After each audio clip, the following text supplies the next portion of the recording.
Greeting. Welcome to Convention of States Indiana Live. Do you think we have a big problem with our federal government? If you do, stay tuned because we at Convention of States have a solution as big as the problem. Our broadcast host is Dale Parrish. He's the Convention of States Indiana State Director. Take it away, Dale.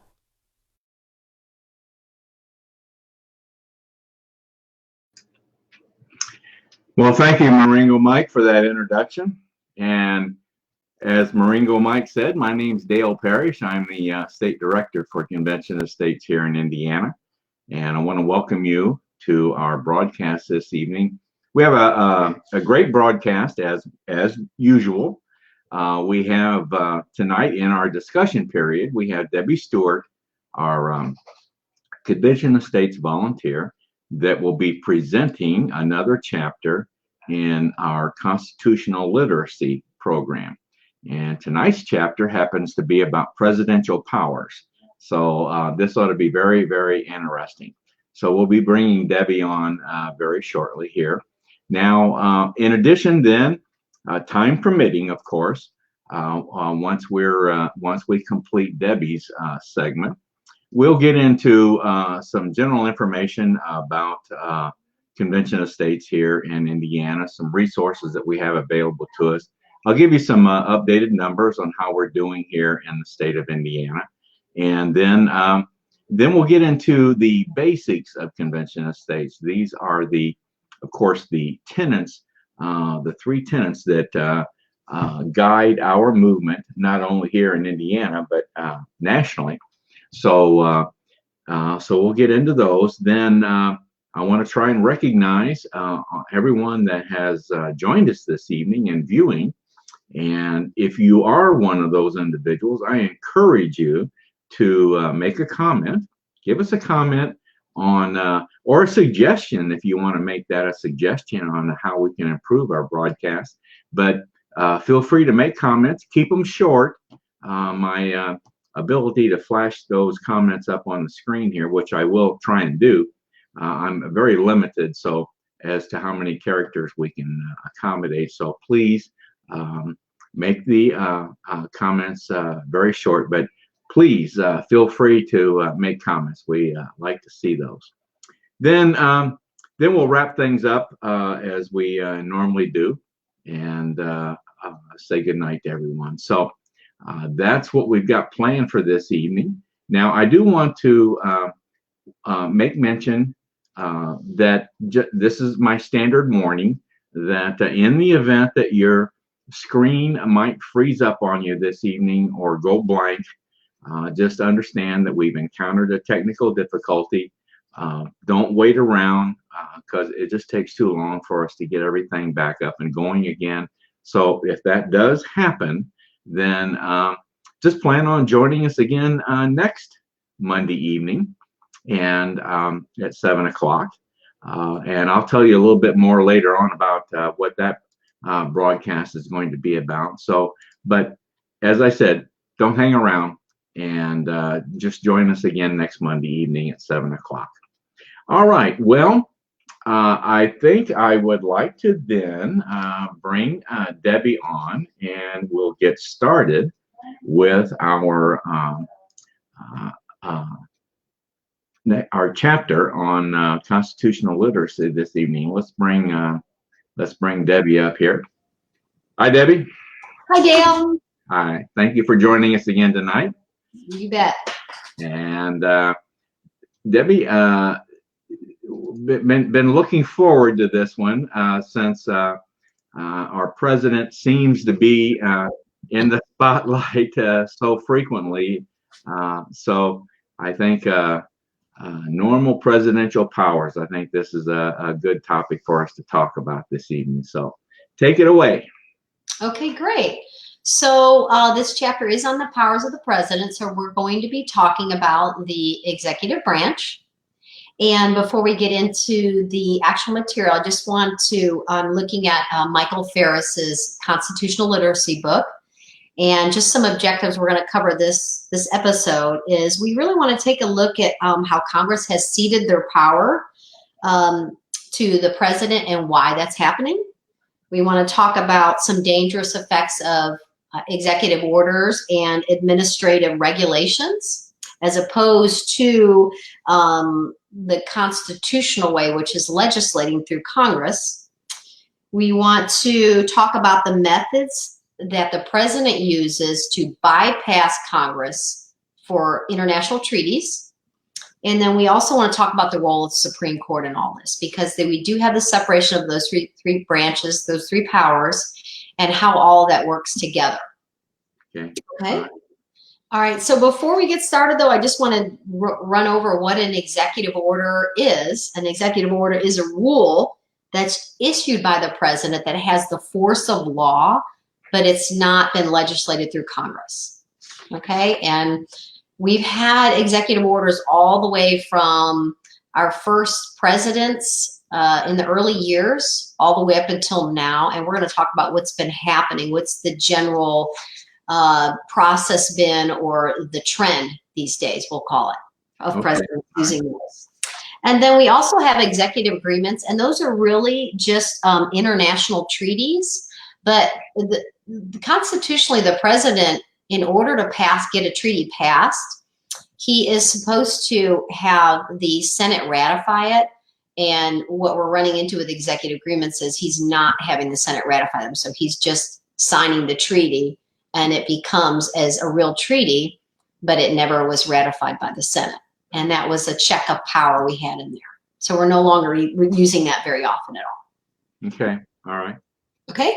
All right. So now that we kind of covered that, let's talk about some of the normal presidential powers. And why I said normal is these are the ones that are constitutional. They were in there in the Constitution when it was written, and this is the way it's supposed to look like. So the president is commander-in-chief over our military.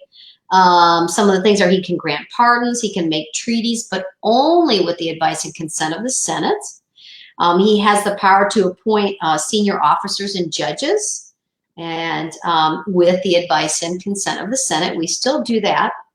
The duty he has, he just delivered the State of the Union address. Right. He calls special sessions of Congress, resolve disputes, receive ambassadors, and he watched to make sure the laws are faithfully executed. Okay. So that's pretty much kind of most of the things that he's supposed to be doing. Those now, are excuse me, but he is in charge of the executive branch, right? He is. He's the CEO of the executive branch. And that's the third leg of our government, the executive branch. So we lose. I think we lose the understanding of this, but all the agencies and departments in the executive branch report to him. They do. Or the president, whoever the president is. Yes. So I think sometimes I hear it said that such and such branch should be independent, such and such department should be independent. The president shouldn't have anything to do with that. Well, but he does, because they all report to him. That's all what he's in charge of. They do. They do. And an interesting thing is that there are, within that executive branch, there are so many people in all of the different regulatory agencies and things like that. But what's interesting is there are people that are embedded in there from years and years ago that are still there. So they don't get voted in or out. So they're either appointed and hired, or they're fired.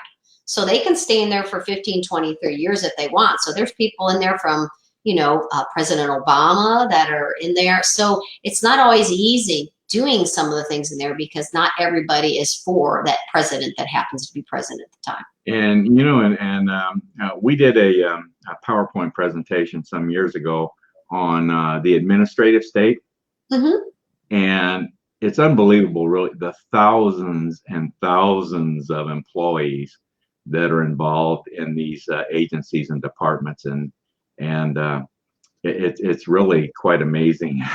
It is the number of people involved in there, and how people could in fact hide. I don't know if that's a proper term, but certainly be embedded in there and not known, you know.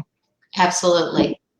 Absolutely. And they're highly protected with right to work and various workplace rules. So Yes. that's a whole nother topic. Sorry to get off of the. No, we'll get to that one week sometime, but we'll get there. All right. All right. Thank you. Go ahead. Get back to your. Okay. So those are the typical things that the president is supposed to be doing. And those are all good things. And our founding fathers came up with those. But now we've come into expanding presidential powers. And there's three main areas that I wanted to touch on. The first one is waging war. That's really Congress's job, but they've kind of ceded their power and given that to the president. So the actual Congress has not declared war since World War II. That was the last time. So every time there's been a war, it's been a presidential decision. So the first area is waging war. The second area where the president has gained a lot of power is this thing called the executive order. It has the force of law, and we'll go over that at the end. I'll get into some specifics right there, but there's just a ton of executive orders going on. And what typically happens is the president that's present at the time does all these executive orders, and then the first thing when the next president comes into office, the first thing they do is a lot of times they'll reverse some of those executive orders, and then just keep going back and forth depending on your political affiliation. Right. So, yeah, lots going on there. We have over 13,000 executive orders right now total that have been, and I'll break that down. That are still on the books still. Well, we're up to, I think, number 13,000 and something. I don't know what the last one was that Trump just signed, what the actual order number was, but we're in the 13,000s, I believe. Yeah. And then the third area is international treaties. Because the president is offering treaties with countries, other countries, but he is bypassing the Senate. And then those become as if they were a treaty, and we call them executive agreements. So we're not really following the Constitution and having the Senate ratify those. So, yeah. And so the information on that is out of all the international treaties that we've had, 900 have been ratified by the Senate. 5,000 have not. Yeah. Isn't that amazing? So yeah, that's really, really nice. You know, I think people think the average American, I think, thinks that some of these agreements are in fact treaties, when in fact they're not. And so anyway, I know this. We're getting off track here, but I think some of the Obama agreements that Trump inherited were, in fact, not treaties, and I think people thought that they were. So anyway, I think that's something that people don't understand: what is a treaty and what isn't. Right. Well, and we've got so used to calling them all treaties that how do we know the difference sometimes, and how do we know which ones have been ratified by the Senate? So that's a great point. Okay. Then let's talk about Congress's ceding of powers. Why is this happening? Well, we know that our congressmen get voted in and out, right? If they don't do the job, they can be voted in and out. So if Congress actually were to declare war and it went bad, they could actually be putting themselves up to be not voted for again. So many times they let the president do that because then they can shield themselves from any responsibility or accountability, which is really sad because that's kind of why we vote them in. And so not only is the executive branch taking that power, but then Congress is just letting them have it because they don't want the accountability. So, and then we have the Supreme Court's role. And when there has been, it's interesting because when there's been issues between the legislative branch and the executive branch, and they have gone to court, many times the Supreme Court will back out of that saying, hey, as long as they're getting along and they're in agreement in some areas, we don't need to be involved in that. And so I think the term we use is political question doctrine. And so the Supreme Court will not step in and rule on that at all. And so they've kind of ceded their power in that situation too. So it seems like our founding fathers were very careful about the executive, the legislative, and the judicial branch and who did what. and those lines seem to be getting very fuzzy, but nobody's really stepping in to make those lines firm again. So we have people doing their different jobs that they shouldn't be doing, and that can make for a pretty messy government. Yeah, yeah. So, Yeah. yeah. Yeah. And then real quick on executive orders, just some statistics here. The first 15 presidents of the United States had a total of 143 executive orders. So for all 15 of them. Really? Obama had 252 in his 8 years, and Trump has had 138 so far in his 3.5. And the president with the most was Franklin Delano Roosevelt, and he had 3,500, and I wrote the exact number down, 3,734. Well, of course he, that was during World War II. Right. And he was there 12 years too. 12 years. Yeah, he had a third term. But I think the war, drove a lot of those. So, yeah. So, but anyway, so in conclusion, we've really abandoned the principle that the founding fathers set out, our separation of powers. We've gotten far away from that. And because of that, our government we're doing a lot of repetition. We're spending a lot more money than we need to. And we're not as effective or as efficient as we could be. Well, and I think that's one of the things that Convention of States, of course, stands for, to try and return us or move us back closer to the original intent of the Constitution. Yes. And we'll never get back to the original Constitution, but certainly get us closer to what the original intent was. Right. Absolutely. Okay. Well, Debbie, thank you very much again. Now, just tell everybody, Debbie is going to be coming back on March 16th, right, Debbie? That's right. Speaking of presidential powers, Debbie's coming back on March 16th to talk about religious freedom and to talk about especially what President Trump has recently done with regard to religious freedom. And we thought, this is an area of great interest to you. Am I right? Yeah, absolutely. Absolutely. And we just thought that since we just talked about presidential powers, that this would be a good topic to throw in. And so, like I said, Debbie will be coming back on March 16th to talk about religious freedom. So, Debbie, thank you very much for coming on tonight. You are welcome. It was great to be here. Another great chapter. Thank you very much. All right. We'll talk to you later. Good night. Good night. All right. Debbie Stewart. Boy, Debbie is, we really appreciate what she's doing for us in respect to the constitutional literacy. It's, we really enjoy having her come on and give us chapters from time to time. We'll be seeing her again in, I think it's later on in March for another constitutional literacy chapter, and then again the following broadcast, I believe the first one in April, she will be on with another chapter in constitutional literacy. So we hope to have her on most of this year, as a matter of fact. So it's always good having her on. Well, I want to get into now.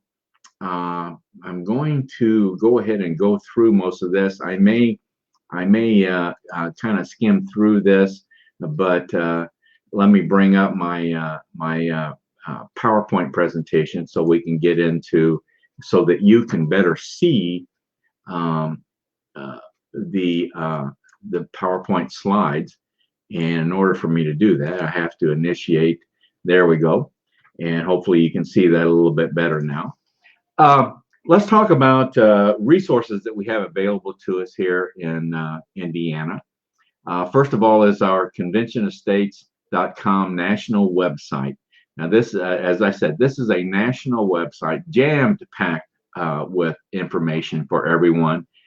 We also use this website on the back end to administer our organization here in Indiana, as does every state. But this is our main resource. You're going to hear us make reference to this website frequently. So conventionofstates.com. If you're wanting to get involved in Convention of States, the very first thing you need to do is to go to this website, open an account, and sign the petition. That makes you officially a supporter of Convention of States. Now, embedded in that national website is our state website page, conventionofstates.com/Indiana. Obviously, a little more focused look on the state of Indiana. Social media platforms, we're on many platforms. Facebook is our main platform, I would say.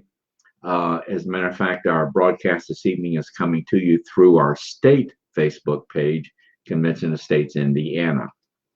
YouTube channel, COS Indiana, very much an educational resource for everyone. We've got PowerPoint presentations. We've got recordings of these broadcasts. We have links to a podcast that our legislative liaison, Paul Phillips, you've seen him on this broadcast many times. Matter of fact, Paul's going to be on with me on our next broadcast. But Paul does a podcast called the Free to Be Free podcast. Very, very good podcast.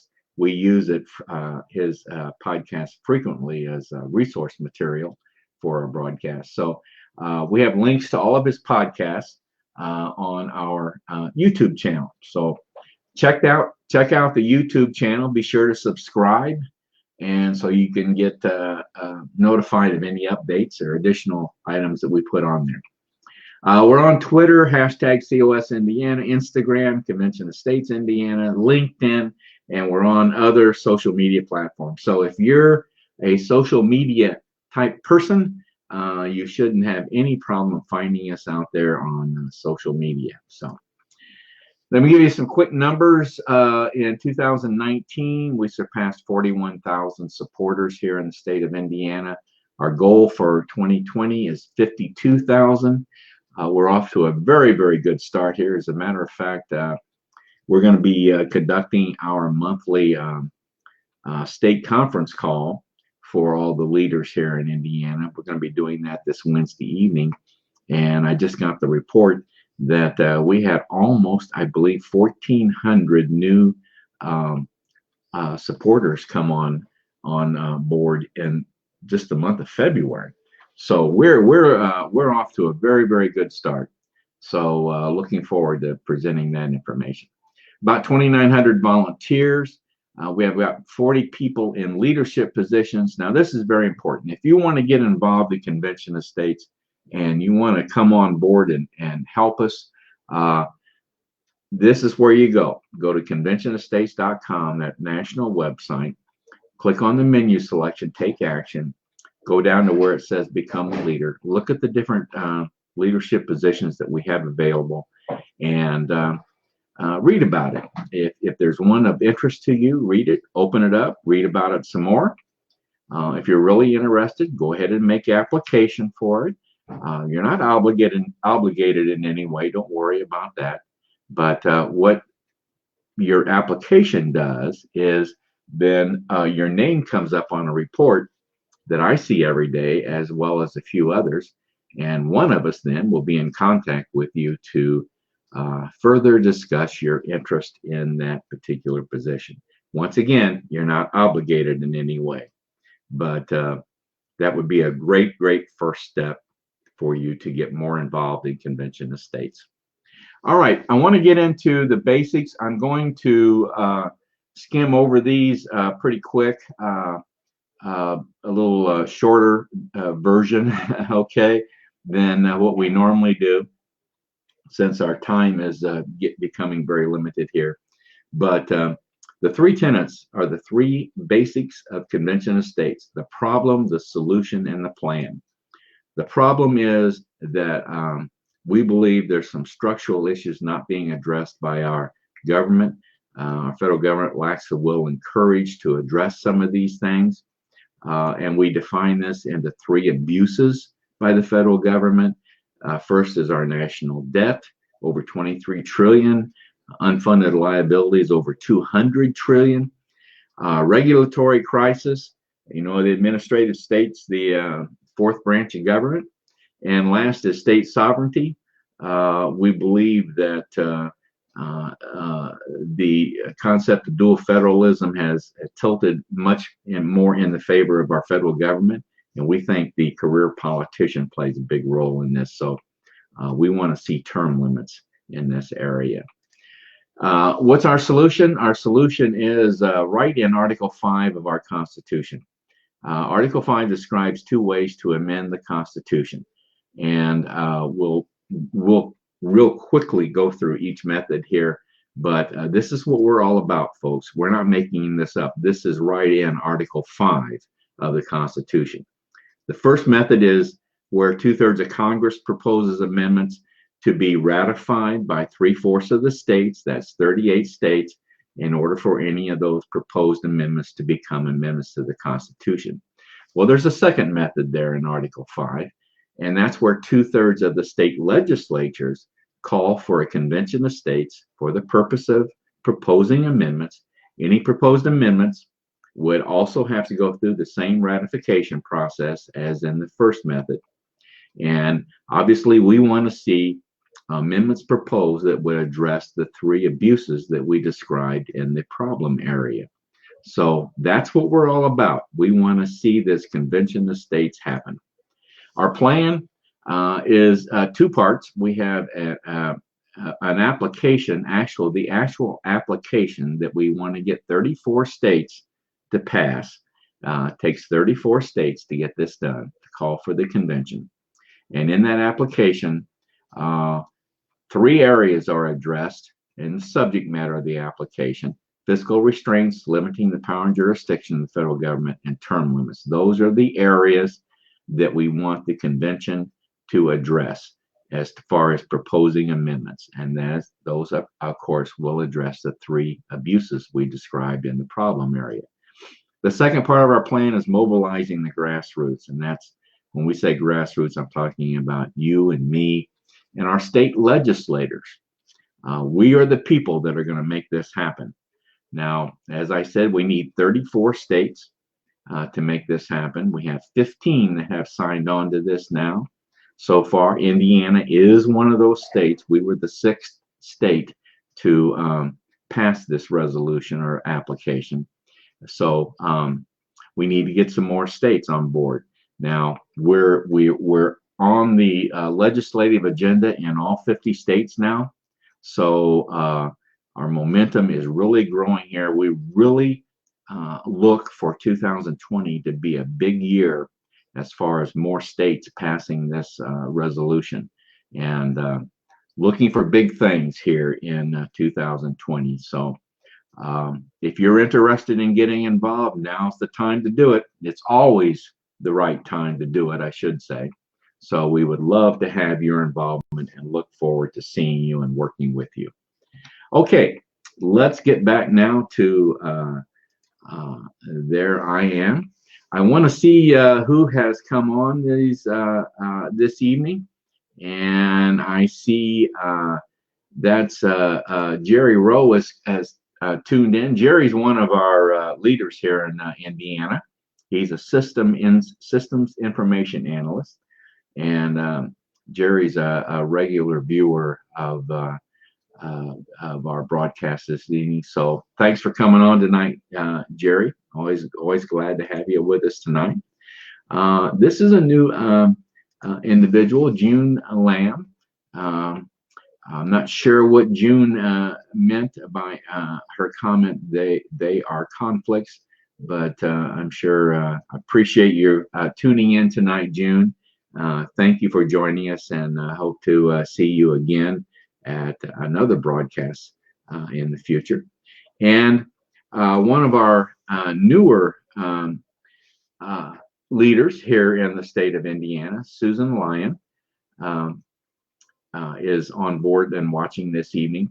Susan, I might mention, Susan, actually, Susan and her husband Rick, are both, is it Rick? Did I get that right? Anyway, I'm sorry if I missed that, but they are, like I said, new people that have joined us here in Indiana and joining in a convention of states. And Susan is heading up the creation of a state newsletter. And so once she gets that put together, then we'll be putting out probably on a monthly, at least on a monthly basis, a state newsletter. So you'll want to, if you're a follower or a supporter of Convention of States, look for that newsletter here in the very, very near future. So we want to thank Susan for her efforts in that. I don't know if this, I see Dave Miller. I don't know if this is this the Dave Miller that I went to high school with? I'm not sure if it's the same one or if it's a different Dave Miller, but whichever Dave it is, I can't see in the picture, but Dave said hi. So hi, Dave. Thank you for joining us this evening. Glad to have you on board. All right. Well, great. Thanks for all the comments this evening, and enjoying and glad you could all join us this evening. All right. Well, let's wrap things up here. Now, before I get to my final comment here, I want to tell you a little bit about our next broadcast, which will be coming up on next Monday evening, which will be March 2nd. Can you believe we're already into March? This year is flying by. Now, joining me on March 2nd, on the March 2nd broadcast, will be Paul Phillips. And you've all seen Paul on these broadcasts before. But Paul and I are going to talk about President Trump's 2021 budget proposal.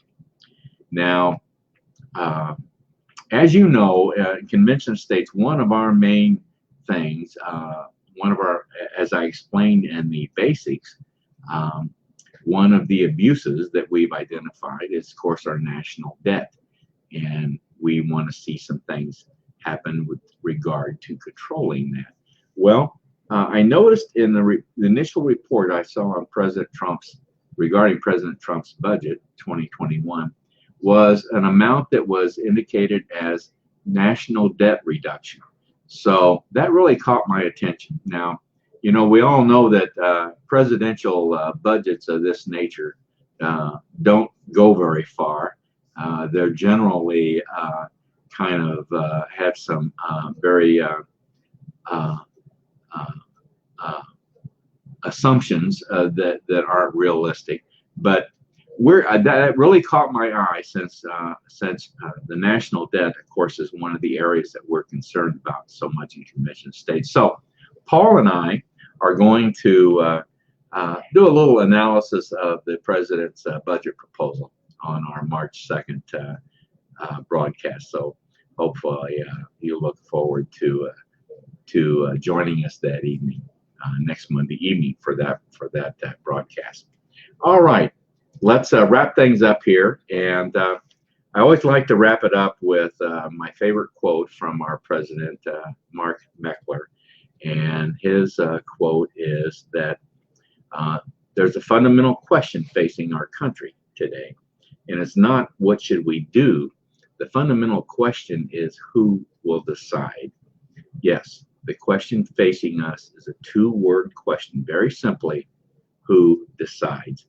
And we here in Convention of States, we believe we, the people, should have a greater say-so in decisions of our in our federal government. And so that's what we're all about.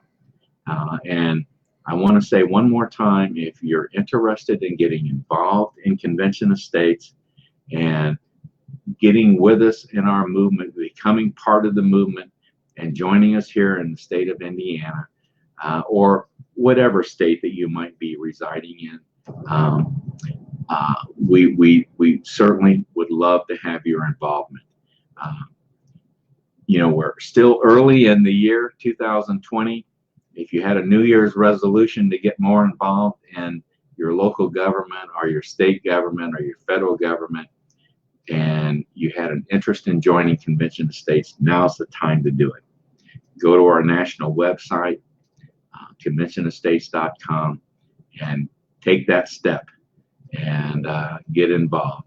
So we look forward to seeing you all as part of our group here in Indiana. So with that, I want to say good night to everyone. Have a good evening, and look forward to seeing you next Monday evening, 7 p.m. for COS Indiana Live. Good night, everyone.